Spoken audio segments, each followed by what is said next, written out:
Works. Malaki man o sa maliit na paraan, pwede kang maging bayani sa sarili mong kakayahan. Kwentong Bayani, Kwentong Bayani, Kwentong Bayani, Kwentong Bayani. Magandang umaga po sa inyong lahat mga kasama. At Sabado na naman, welcome po sa Kwentong Bayani. At mula po naman dito sa Armenta DZXL 558 Manila, Jenny Pahilanga, Ranjuman Jenny Pahilanga. And of course, mula po naman syempre sa bahagi naman ng BCYF. Dahil ang programang ito hatid sa inyo ng Armenta at ng BCYF. Ang aking partner, Jojo Armenta. Partner, good morning. Ayan na si partner Jojo. Wala pa. Okay, sige. Ayan partner, good morning naman. Nakita ko ng kagandahan mo. Naririnig mo ba ako, partner Jenny? Naririnig. Loud and clear. Hi, good morning. Good morning po sa ating lahat. Magandang Sabado po sa ating mga listeners and viewers. Partner Jenny, kamusta ka ngayong umaga? Oo nga, Berna, partner, mabuti. Dahil counting the days, 106 days. Christmas na. Merry Christmas, partner. Birthday muna nating dalawa. Ewan ko pala, no? November, oo.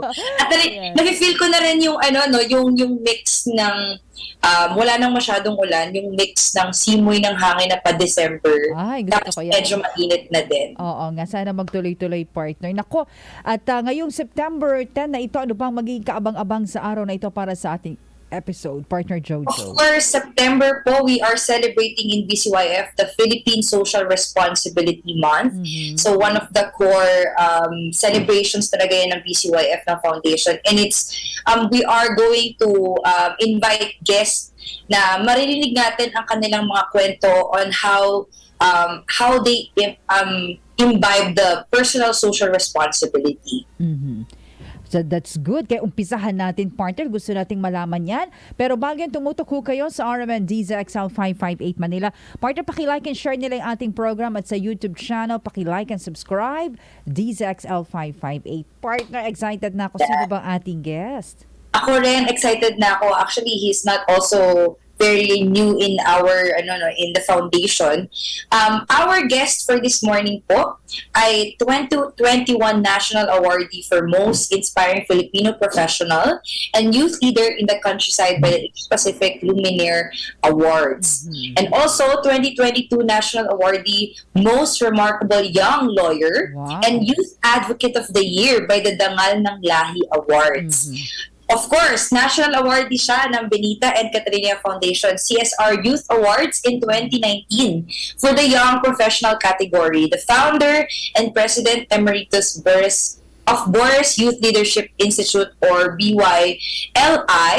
Ladies and gentlemen, ang ating kasama ngayong umaga, a lawyer, an educator, a volunteer, and a multi-awarded youth leader, Attorney Mark Boris. Good morning, Mark. Attorney Mark. Good morning.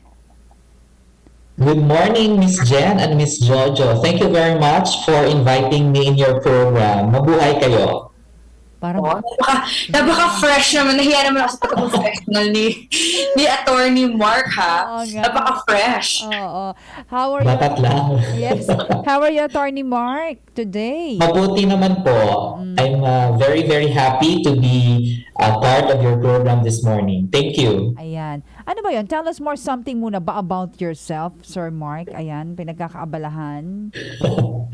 Yeah, I'm a very dynamic person. Jojo knows that. Aside from being a government employee, I'm also managing my own youth organization, yung Boris Youth Leadership Institute Incorporated, where we manage several programs, 6 different programs with different projects nationwide. And aside from that, I also teach in the College of Law in one law school in Rojas City, Capiz. Oh, that's good. Nako, kumakapit ako dyan sa mga mga pinagkakaabalahan ni Sir, ni Attorney. Anyway, Attorney Mark, eto no, una-una naming tanong po sa'yo, na gusto rin nating malaman, paano po kayo naging bahagi ng BCYF, Attorney? Actually, nakita ko lang yung BCYF na CSR Youth Award sa Facebook. So, I reviewed the criteria At parang medyo pasok naman tayo sa criteria. So I applied in 2019. So yun, I was lucky enough to be the national awardee for professional category sa CSR Youth Awards. 2019 nakilala ko yung BCYF. So hanggang ngayon patuloy tayong sumusuporta sa programa ng BCYF. So pala partner Jojo, Attorney Mark, search ka lang. Tapos nakita mo lang. Oo, nakita ko lang ito sa Facebook eh. I remember, Mark, ako pa yung sumagot dun sa inquiry mo dun. Wow! Yes. I remember that time, he messaged the Facebook page. Galing. And we were really seeking for young people, young professionals, student in the student category. And Mark was really one of the remarkable nominees. Galing. Oo. Of course, We had an online interview, di ba? Parang virtual yung ating screening through an interview. At saka my final interview sa Manila, I went there sa BGC, di ba? I was there together with the other finalists or nominees. Naku, Miss Jen, Miss Jojo, nakilala ko yung ibang mga awardees doon, mga finalists. Sabi ko, ang gagaling nila, maraming mga kabataang Pilipino ang maraming nang nagawa sa community nila. So during the awarding, sabi ko, to be part of the finalists is already a great privilege, no? Pero pinalad tayo sa awa ng Diyos, pinalad tayong maging national awardee. Wow, galing. Pero may singit ko lang, no? Ano bang naging impact ng CSR Youth Award to you professionally and personally, Mark? Professionally siguro, it confirms lang dun sa mga ginagawa natin sa community. Kasi yung BCYF naman would like to recognize young people, mga young professionals na may mga nagawa sa community. Parang the impact is that mas lalong na-challenge ako to do more, mas lalong ipagpatuloy yung mga nasimulan. Wow, galing, di ba, partner? Yes. At yun, dahil dyan, we also would like to ask, ano ba yung personal advocacy mo, Attorney Mark? And of course, we know that this became a factor why you become a national CSR Youth Awardee. Yung focus ko sa advocacy is nation building through youth empowerment. Because I always believe that investing with the young people will give us a bountiful return, not only to this generation but also to the next generation. Kasi we all know naman, influence din tayo ni Dr. Jose Rizal, ang kabataan, ang pag-asa ng ating bayan. And that saying of Dr. Jose Rizal is still very, very relevant up to this time. So we start with the young people because we believe that if we start with the young people, we teach them good values, we teach them leadership. They will also become good fathers and mothers in their families. And if we build good families, we build good communities. Correct. And if we build good communities, we will surely make this country a great nation again. Naku, parang nasa Miss Universe na naman ako. And that's it, tapusin na po natin. May nanalo na. Wala na. Oo, grabe ha. Uwi na ako, attorney. Papatikim pa lang yan, partner Jen. Ang galing, attorney. Oo. Ano gusto ko yun yung building a nation, Kasi talagang pagka nga naman talaga ang mga kabataan, totoong pag-asa ng bayan, partner Jojo, attorney Mark, talagang wala na eh. Eto na yun eh. Maganda na, maayos na yung bansa natin. Di ba? Correct. Okay, so eto na ang yung third question, Attorney Mark. Parang Miss Universe, Attorney Okay, ano po sa palagay niyo, Attorney, na kayo po ay naparangalan o nabigyan po ng, sabi nga, awarded as National CSR Youth Awardee. Ano ang sa palagay mo naging mga dahilan bakit sabi nga nag-stood out yung advocacy mo na ikaw ay mabigyan ng parangal na ito? Maganda itong parangal sa iyo na award sa iyo na National CSR Youth Awardee. Okay, thank you, Ms. Jen. Yung focus kasi ng BCYF is CSR, citizenship, sustainability, and responsibility. I believe na award yung CSR Youth Award sa akin kasi I qualify to these three different categories, Citizenship, as I have said, we have to invest with the young people. So other people would like to invest sa mga properties, sa mga jewelry, sa mga gadgets. Yung investment nating kabataan. The return may not be immediate, but it's long-term. We teach the young people to become volunteers for the country. We teach young people to become active citizens because they should always be part of the solution and not of the problem. The second is sustainability. I was asked in the interview, bakit na-sustain yung 10 years? At that time, parang 10 years pa lang yung organization, di ba? Bakit na-sustain for 10 years? Why did you make this program very sustainable? Kasi yung foundation very important. Kailangan itanim sa isip at sa puso ng ating mga kabataan na sila ang magiging pag-asa ng ating bayan. Tama. And responsibility, kasi I always believe na kailangan nating bigyan ng responsibility yung ating mga kabataan. If we want them to be the leaders of tomorrow, we have to give them responsibility. We have a program wherein yung mga kabataan mismo, yung nag-identify ng problem sa community, sila ang nagpo-propose ng solution sa problem nila sa community, sila din ang nag-i-implement. So we teach them responsibility. So I think with that, ngayon, nag-12 years na yung organization. I think with all those three categories of the award, I believe I was able to make it and was able to meet the criteria. That's why I'm here. I was I was the national awardee. Attorney Mark, partner Jojo, bago sa next question, sabi mo pumupunta kayo para alamin yung problema ng community. Pwede po ba kayo magbigay ng halimbawa kahit man lang yung maliit na problemang nalaman ninyo at paano po ito tinutugunan ninyo, Attorney Mark? Ito kasi po yung yung tinatawag naming Kilos Kabataan Project. So ito yung sinasabi kong project kung saan yung mga kabataan mismo ang nag-identify ng problem sa community, they propose a solution, and then they implement a project. So there's a group of young people sa isang school sa may Pampanga. Okay? It's Philippine Science High School in Pampanga. So sila mismo pumunta sa isang community sa Kanaynayan sa Zambales. They went there, they identified the problem. So yung unang problema na identify nila is yung walang library sa isang ETA. Take note, it's an ETA community with 100 of members sa isang tribo. Okay. So what they did is they identified the problem. There was no library in that community. So simply lang, they gathered the resources.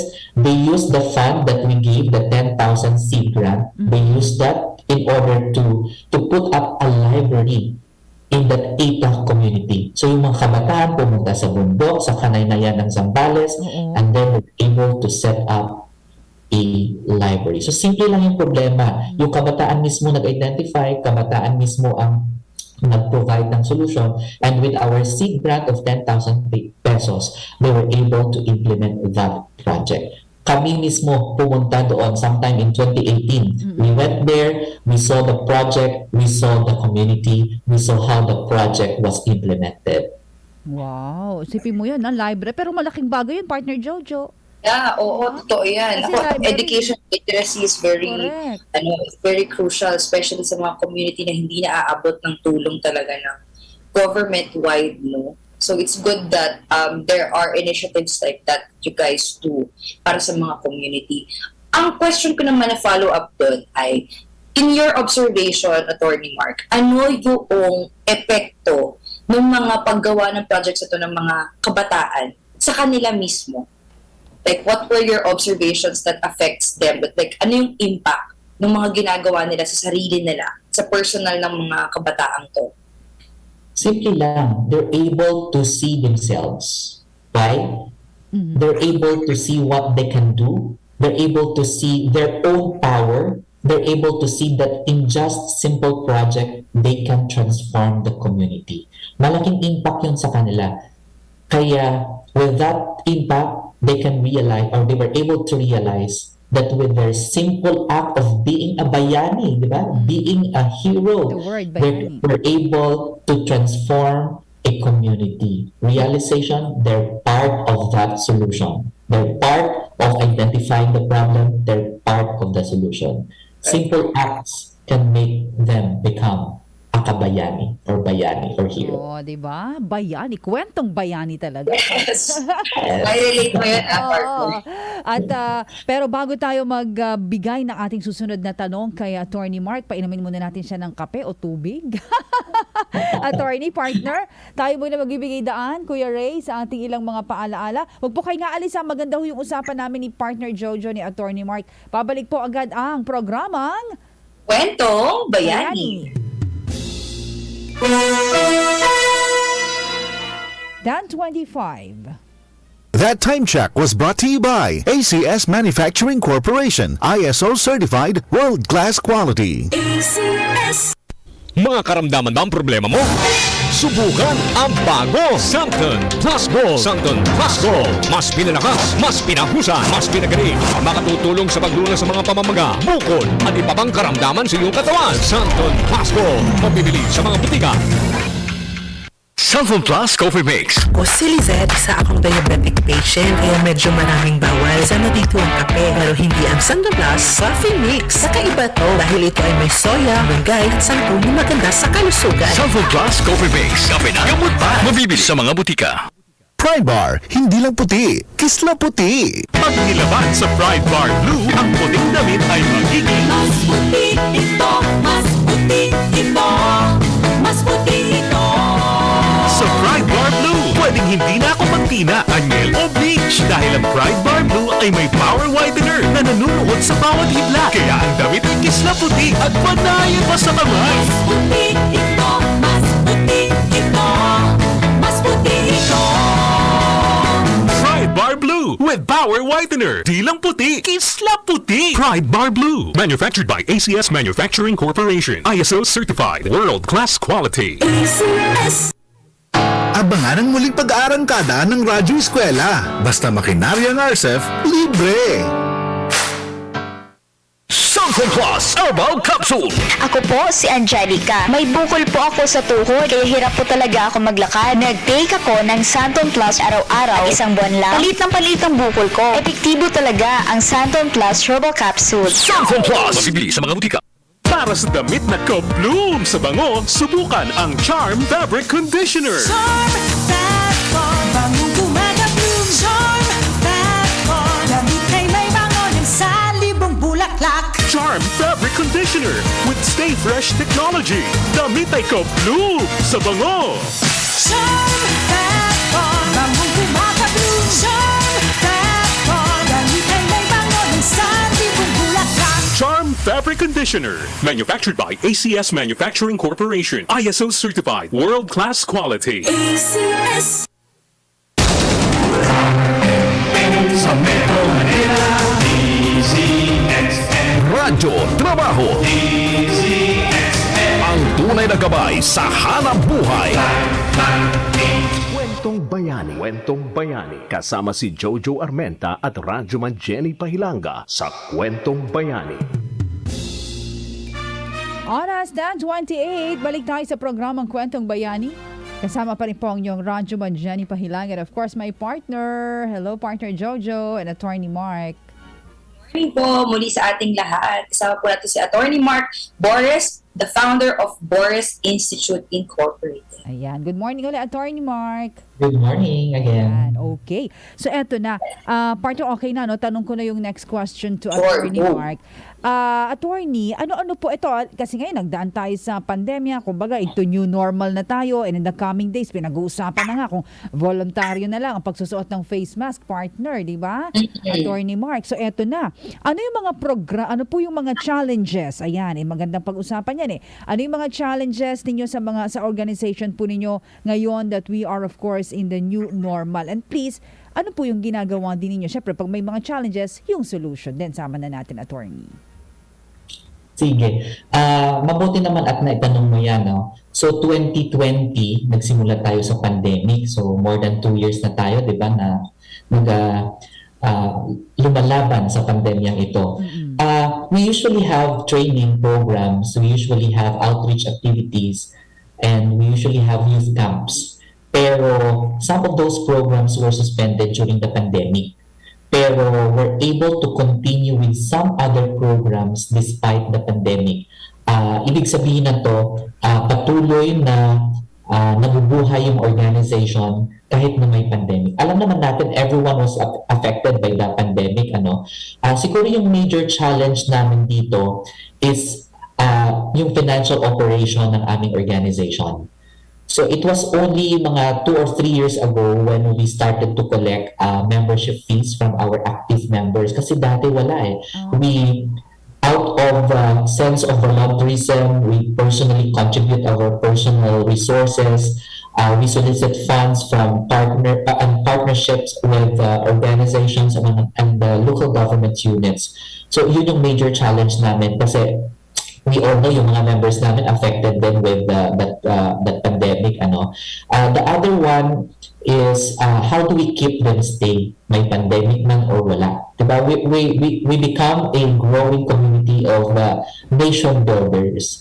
But how do we keep them stay? Usually, we have this annual fellowship program where we gather back our young leaders, our alumni, our partners, and sponsors. We also give awards to our active volunteers. Meron tayong Volunteer Service Award, yung sa mga volunteers namin na very active for that particular year. And yung mga performing volunteers and members namin, we also give them the Pagdayaw Award. Yung mga members and volunteers na mga board passers, because I know part din ng struggle nila sa college and eventually sa review and become a licensed professional. And this new normal, we continue to conduct our programs face-to-face if allowed by the health protocols, and at the same time, kung hindi pwede, we do it virtual. So medyo blessing talaga yung pandemic, no? Mas marami kaming trainings virtually compared sa walang pandemic. Imagine, we're able to initiate new programs during the pandemic. We have the Project Padayon, we have the Project Elevate. We're able also to conduct yung virtual speakers training. So hindi lang negative impact yung pandemic, meron din positive. Dami palang programa, no, partner Jojo, nila attorney. So, curious lang kami ni partner Jenny and Mark, aside from dun sa na-mention mong programs kanina, and also dun sa project nyo with the AITA community, yung grants, no?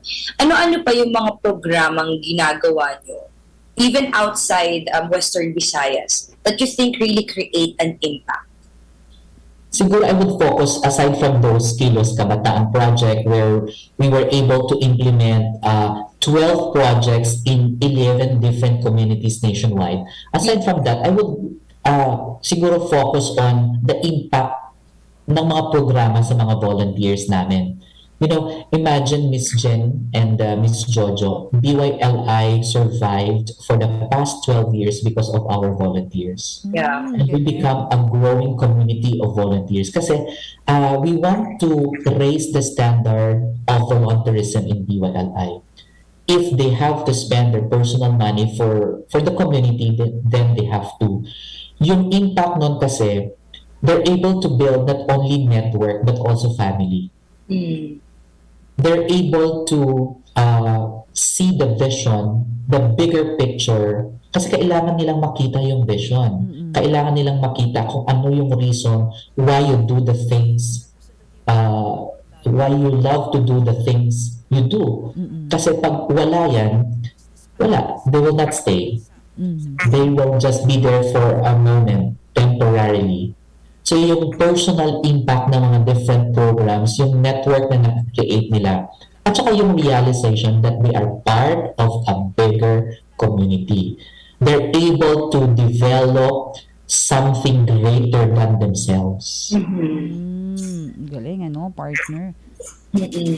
Ako, na-curious din ako dito, Attorney Mark, no? Kasi sa dami-dami mong ginagawa, no, ever since nakilala kita, you're a government employee until now? Yes po, yes po. Oo. What's the daily routine for Attorney Mark Boris? Can you share that to us? Kasi there's a lot of, our audience kasi are mostly professionals, young professionals, who are also, kasi, syempre mga networks ng BCYF, no, who are also juggling with personal and also volunteer work. What's the daily routine of Attorney Mark Flores? Or siguro, kanino ka bumabangon? Ay, wow, Diba? para kanino ka bumabangon? Teka lang, Gusto ko attorney, yan. magkakape muna ako. Everyday, ano yung hugot mo? Kanino ka bumabangon everyday? Tama. But basically, para sa bayan, para sa mga kabataan. Kasi pag wala yung motivation, you will not, hindi ka tatayo sa bed mo and do a lot of things.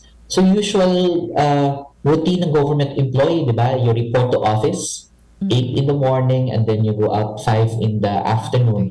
But in the middle of that, if there are some opportunities na wala ka namang maraming ginagawa, I build network through social media. I was able, imagine, you maximize the use of social media. I was able to invite speakers through social media.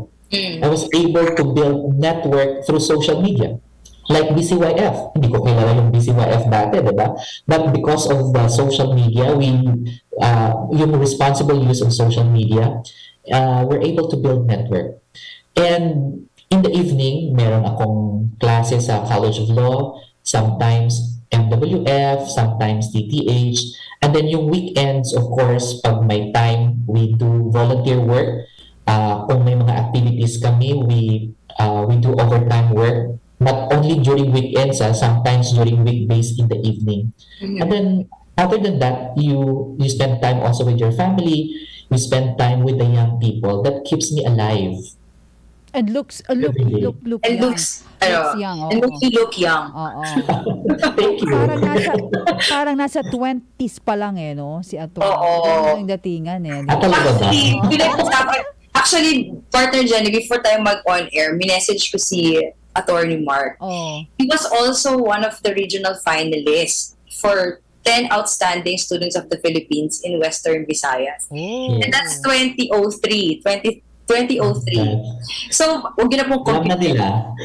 Alam na yung dad ko. Huwag yun na pong compete. And I was part of the TOSP din. 2013 naman. So, 10 years ako. At puro may 10 3 years yung gap namin. Puro may 3 sa dulo. Oo nga, perfect. So sabi ko, wow, it doesn't show. It doesn't show na, ganun talaga yung effect, no, Attorney Mark. Ano, the Correct me if sekreto. I'm wrong. Pagkasama mo ang mga kabataan at Kabataan. you're doing your passion. Oo. Kaya tayo, kay attorney tayo kasi kabataan Hindi, anong sikreto? Sabi nga ni partner Jojo, bakit napapanatili yung gano'n? Talagang malaki yung impact na pag mga kabataan yung, yung... Tanungin natin si Attorney Mark dyan. Oo, attorney.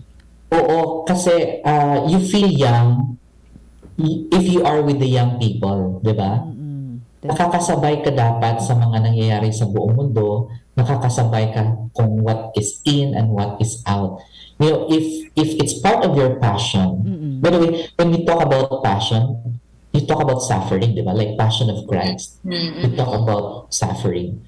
But if it is really your passion, no matter how difficult it is, di ba? You will continue to do the things that you love to do. Kaya sinasabi ko sa mga kabataan, are you serious with the things that you do or with the things you are passionate to do? Because if you're not serious, you will not make it. You will not be great. Yeah. Because if you're serious, if you're passionate with the things that you do, you have to be ready to pay the price. If you want to be great someday, you have to be ready to pay the price. Look at Jesus Christ. He became great, right? Yeah. But he has to pay the price. He has to die on the cross. Oh. Rizal became great, but he has to die. But I'm not saying we have to die in order to be great. I'm just saying that we have to be ready to pay the price. So if you're with the young people, iba yung mga pinag-uusapan, iba yung feeling na you still with the young people kasi you feel young. That's great. So alam mo na, partner Jenny. Ko na. Oo.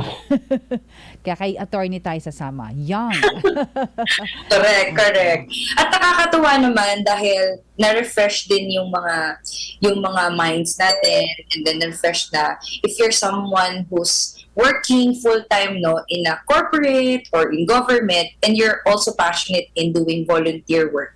That's why I asked niya si Attorney Mark kanina, ano ba yung daily ginagawa mo? Kasi some people are really struggling with that, juggling two things at in a time. So maganda din na i-share natin para ma-refresh yung mga nakikinig na, okay, I can still do volunteer work even if I'm working full-time or if I have a business. So maganda yung na-i-share mo niya. Yes, that's true, Miss Jen and Jo, no? Yung iniisip ng iba, sometimes, busy ako sa work. We don't usually use the word busy at work, or we don't usually use the word busy. Because pag wala ka ng time matulog, then you're busy. Gano'n. So what we use as a language in our organization is we use the word dynamic. We're not busy, we're just dynamic. Okay. Makabuluhan, di ba? Para mas maganda. Okay. Yes, partner? Ayan. Oo. Kaya yun din ang gagamitin ko pag tinatanong ako, are you busy? No. I'm just dynamic. Wow.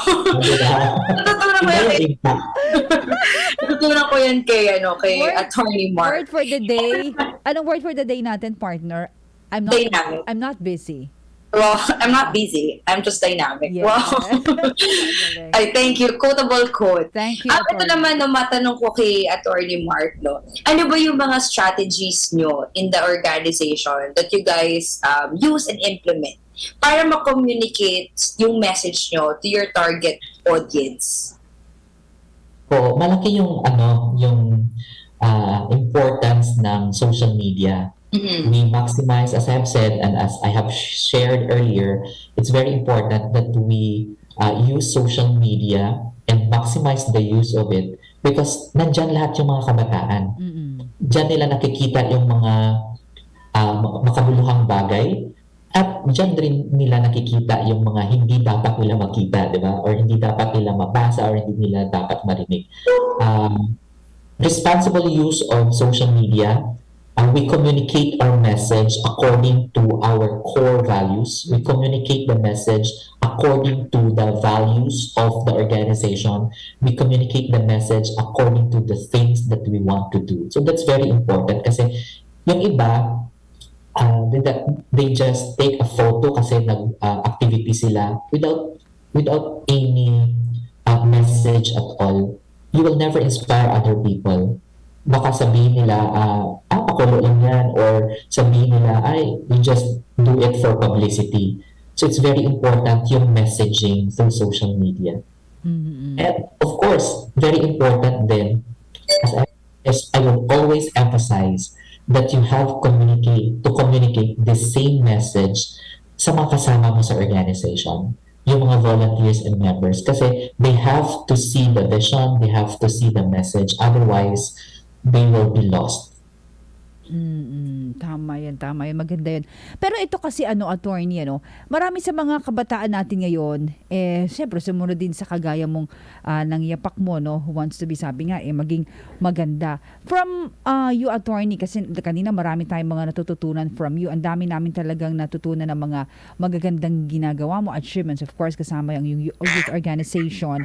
Pero ano po yung maipapayo nyo sa mga kabataan natin, speaking of the young people, who wants to make a difference, Gagaya mo, ayan, and don't know where to start. Ano po ang may papayo mo, attorney?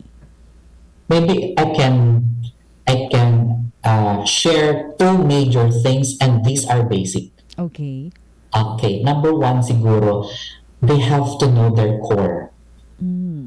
They have to know themselves. They have to know what are the things that they love to do. They have to know the reason behind the things that they want to do. Kasi pag wala yan, then you will be lost. You will not have a proper perspective. You will not have a proper direction. Kasi kami sa BYLI, if we conduct trainings, we always start with the self-awareness. Because if they know themselves, they will understand themselves. If they understand themselves, they will have self-direction. And if they have self-direction, they will make good decisions. So very important that they go back to themselves. Ano bang gusto kong gawin? Ano ba ang dapat kong gawin? Because if you understand yourself, you will start to develop identifying things which are greater than yourselves. Yan mo rin malalaman because the more you know yourself, the more you will know your creator kasi, di ba? If you know your creator, you will know ano ang plano niya sa buhay mo. Okay. Kasi mga kabataan na yun, yung iba, they live a different purpose. Or the worst is, they live a purpose not in accordance with the will of God. Very important yun. Kasi I believe yung the most tragic incident is not death actually. It's living a life without a purpose or living a life with a wrong purpose. So go back to yourself. Know your creator kasi if you know your creator, you will know His plan for you. Kasi diba, yung cellphone, sino ba ang nakakaalam kung anong purpose ng cellphone? The one who created or invented the cellphone. So very important that you know your core. If you want to develop an advocacy, for example, for environment, if you want to develop an advocacy for nation building, the second thing that you should do is decide to do it. Meron kang, you know what to do, but you did not start doing what you want to do. So first things first, know your core, know your purpose, know your values. The second one is decide to do it. Decide to lead. Decide to do the things that you want to do. Kasi maraming mga feeling magaling, but they have not started to do things that really make them feel good in accordance to that particular purpose given to you by God. So know your core and decide to do according to your core. Yun. Yun ang maganda talaga, no? Meron kang gusto mo na mangyari, di ba? Eh, paano pag may mga challenges? Paano yan, Attorney Mark, di ba? Alam mo yung goal mo, pero may mga challenges. Paano yun? Anong mapapayo mo din doon? I would always advise them along the way, the path to success or the path to greatness is not always straight. There will be challenges. Correct. If there will be challenges, go back to your core. Okay? Go back to the reason why you do the things that you do. Because hindi ka maliligaw. Hindi ka maliligaw. You will not miss the point. Along the way, may challenges. Then go back to your core. Bakit ko ba ginagawa to in the first place? Focus ka talaga doon. Focus ka doon sa goal. Focus ka doon sa core values mo. Focus ka doon sa core mo. Focus ka doon sa purpose mo. Parang Because that will keep you moving. Parang that will keep you motivated. Parang simple. If you want to be a great leader, kahit anong challenges, balik ka daw, balik. Anong mo, core mo, anong gusto mo, maging great leader, sige, di ba? Ganon yan, di ba, partner Jojo? Kaya nakakatuwa naman dahil meron tayong isang kabataan. I still consider yung kabataan, no, Attorney Mark. Meron tayong isang kabataan na katulad ni Attorney Mark who really stepped out of his comfort zone and started this institute for young people. And ito yung mga gusto nating i-guess dito, partner Jenny sa Kwentong Bayani. Ito talaga yung mga modern heroes Hindi na yung mga traditional na kailangan mong mamatay, 'di ba? It's not So, ito yung mga gusto nating stories na marinig para ma-inspire, ma-motivate pa yung ating mga listeners. At ano ba ang dapat naming abangan sa Boris Leadership Institute, Attorney Mark? Yung mga next best thing. Yeah, last year we created chapters para mag-disseminate naman yung mga programs at saka mga other projects ng BYLI. So we initially started with 3 chapters, yung BYLI Capiz chapter, yung BYLI Iloilo City chapter, and BYLI Iloilo Province chapter. Ang mga chapters na ito, mayroon silang mga adapted communities. So there will be implementing sustainable projects in their different adapted communities. Yung sa BYLI Capiz chapter is nasa Barangay Libas, Roa City, Capiz.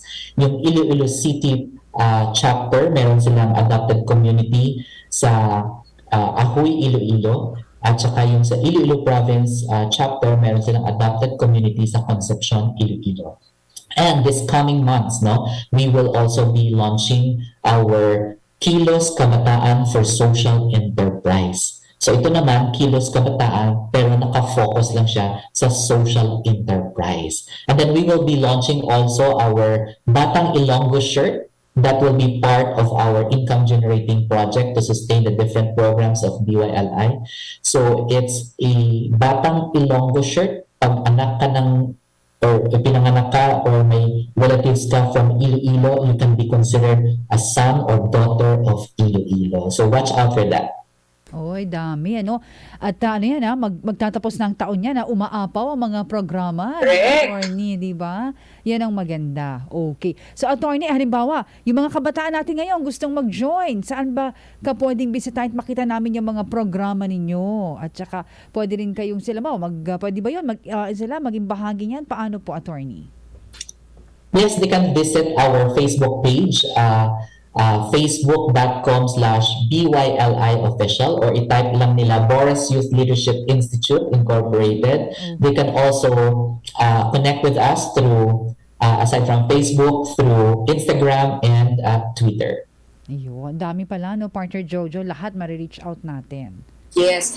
Attorney Mark, open ba kayo for collaboration sa mga other organization? Saan nila pwede kayong i-email, ganyan, para mag-send out sila ng proposal and all?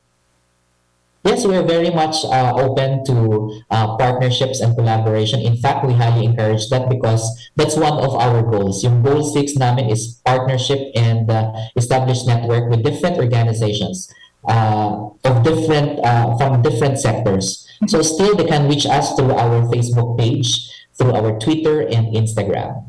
Ayan. Hindi lang yan pang Western Visayas, no, Attorney Mark? Pwede din sa Manila. Yes. Okay. That's good. Ayan. Okay. Okay, partner, siguro bigyan natin ng pagkakataon si attorney para yan, anyayahan at muli bigyan po ng magandang mensahe yung ating mga kabataan ngayon at for everybody na rin, Attorney Mark. Go ahead po.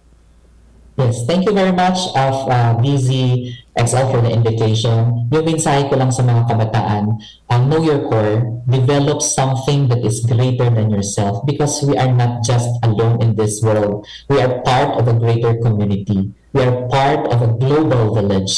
So know your core. Make something that will make you happy, that is part of the purpose of God into your life. Okay? So I'm sure great leaders do not wait for things to happen. They make things happen. Ay, gusto ko na naman yun. Paulit ko na naman. Nakabigat naman ng ending words. Teka, ililista ko. Mamaya uulitin ko tong video na to. Ililista Kailangan ko ng tissue. At naka-live. Yung mga sinabi po ni Attorney Mark, pwede nyo pong i-replay sa DZXL, Facebook at YouTube. At yan po ay pwede nyo ulit mapakinggan. If may mga na-miss ko yung quotable quotes na gusto nyo gamitin for social media, ayan, pwede nyo pong ulitin ang replay ng live na ito. Oo nga. Pero teka, gusto ko ulitin. If you want to be, attorney, if you want to be... great leaders do not wait for things to happen. They make things happen. They make things happen. Okay. Yes, parang Makati lang. Okay, so maraming salamat, Attorney Mark, for your time. I know you're super busy, pero pinanyayahan mo kami na makasama ka namin ngayong umaga. Thank you so much. Attorney. And we're so pleasured and honored to be in your presence. Na makasama ka ngayong umaga. Okay, thank you, Attorney. I'm also honored to be part of your program. Come and visit us also in Iloilo or in Capiz. Yes. Opo, thank you. Thank you, Attorney. God bless po, more power. Thank you. God bless you. Thank you. Partner Jojo, si Attorney pala ay nasa Iloilo? Taga Iloilo talaga siya. Sa Western, Doon siya. Western Visayas, oo. Oo, malalambing ang mga Ilonggo. Diba? At napakadaming, actually, partner dyan, in reality, napakadaming social change makers sa parteng Visayas talaga, lalo na sa Iloilo. Like, they're very open-minded with that, like, creating projects, putting up organizations. Galing. Oo. And with that, partner, ano pang aabangan ng ating mga nakikinig at nanonood next Saturday naman? And for BCYF, go ahead. Yes, at ongoing na po ang search for this year's CSR Youth Awards. Ayan nga po, so inaanyayahan namin kayo, invite namin kayo mag-nominate ng mga young professional, even students, pwede din po yan. Basta po, pasok sa mga qualification at sa category namin, go lang po mag-nominate kayo. You can visit the website of BCYF, bcyfoundation.org, and the Facebook page para po mag-inquire at mag-send ng mga list of nominees. Ayan, go na kayo, bisitahin nyo na at pakishare and like na po ang ating program. Abangan nila uli next week, partner, ating program. Nasa yung pagkakataon, partner Jojo. Yes, Please. tuloy-tuloy pa rin po tayo. Pag-uusapan natin ang personal social responsibility as we celebrate the Philippine Social Responsibility Month. So abangan nyo po yan, ang mga susunod namin mga panauhin dito sa Kwentong Bayani, and also yung mga projects and programs ng BCYF from different parts of the Philippines. I-announce po yan sa Facebook page. Abangan nyo po yan. Yeah. At maraming salamat po sa mga nakikinig at nakinig, Ayan. viewers and listeners dito sa amin sa Sabado ng umagang ito. Thank you so much. Muli, from BCYF, from Benita and Catalina Foundation, ako po si Jojo Armenta. At wala naman po sa Armenta DZXL 558 Manila, Radyo Manjani, Pahilanga. Abangan niyo po muli kami ni partner Jojo at ang aming mga magiging panauhin pa next Saturday sa buong buwan na ito ng Setyembre, and this of course year 2022. Maraming salamat at hanggang sa susunod, abangan niyo po muli kami dito sa programang Kwentong Bayani.